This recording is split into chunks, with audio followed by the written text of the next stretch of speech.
स्वागत है आपका मेरे मिनी ब्लॉग में। राम राम जी। ये देखिए शादी में से फिर हम चले गए थे वर्षा दीदी का घर, क्योंकि वर्षा दीदी के घर के सामने ही ये बारात रुकी हुई थी।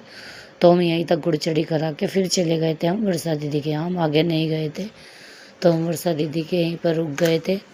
और मेरे हस्बैंड शाम को गुड़चड़ी करा के आकर सो गए थे और हमें बज गए थे 8। ये 7:30 8 बजे करीब उठे हैं। इतने दीदी ने कर दिया था खाना तैयार।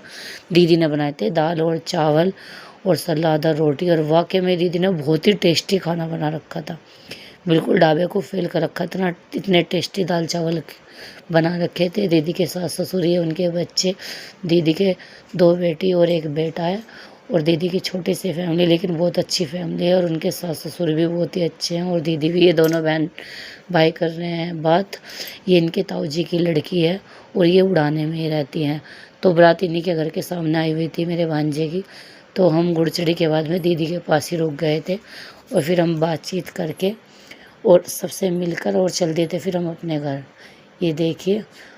और फिर दीदी विदाई भी नहीं ले रही थी, हमने बड़ी ज़बरदस्ती दीदी को विदाई दी थी। दीदी कह रही थी रुक जाओ। और ये हमारे नंदोई जी नंद जी, फिर हम चल दिए थे अपने घर के लिए रात को ही। हम करीबन 9:30 बजे के करीब दीदी के यहाँ से निकल गए थे। और ये देखिए फिर हमने बुढ़ाने रुक कर खाई आइसक्रीम। मेरा गला ख़राब हो रहा था, मैंने नहीं खाई, पर बच्चों ने रीनों ने खाई है।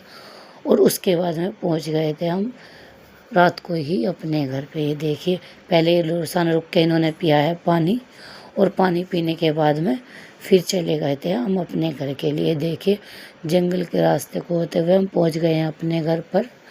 मिनी ब्लॉग इतना ही। आशा करती हूँ मेरा ब्लॉग पसंद आया होगा। फिर मिलेंगे एक नए ब्लॉग में, तब तक के लिए बाय बाय।